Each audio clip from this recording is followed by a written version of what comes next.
આજે ખેડૂત મિત્રો સવારના સૌને રામ રામ. આપણે આજે ખેડા ગામ જે ભાખરની બાજુમાં આવેલું છે ત્યાં એક જાગૃત ખેડૂત નરેશભાઈ જે બટાકાના વેપારી પણ છે અને ત્યાં એમને કુદરતી ખેતી મતલબ કે બટાકું વાવ્યું છે એમાં રાસાયણિક ખાતરનો ઉપયોગ ઓછો કર્યો છે અને છાણિયા ખાતરથી ખેતી કરી છે અને બટાકા તમે જોઈ શકો છો કેવા છે. આ પુખરાજ છે અને પુખરાજમાં જો આટલી સારી ક્વોલિટી બનતી હોય તો રાસાયણિક ખાતરનો ઉપયોગ ખરેખર ખેડૂતને ઓછો કરવો પડે. હવે આપણે ખેડૂતથી જ વાત કરીએ. નરેશભાઈ, કઈ રીતે ખેતી કરી છે તમે? આ ખેતી તો જુઓ, રાસાયણિક ખાતરનો લિમિટેડ ઉપયોગ કર્યો છે અને જે છાણિયા ખાતરનો ભરપૂર ઉપયોગ કરેલો છે. એટલે સાઇઝ, શાઇનિંગ અને લાઇટ બધી રીતે કમ્પ્લીટ છે.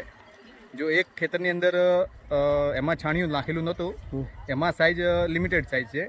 બાકી જે એક ખેતર હતું એમાં છાણિયું નાખેલું છે ને એની અંદર ભરપૂર સાઇઝ અને ક્વોલિટી ક્વોન્ટિટી બધી રીતે એકદમ સુપર છે. એ તો દેખાઈ જ આવે છે ભાઈ કે જોરદાર કન્ડિશન છે. કારણ કે અત્યારે પુખરાજવાળા રોવે છે ખેડૂત, એમને હોલની સમસ્યા નીકળી છે અને ખરેખર આમાં કોઈ હોલ નથી.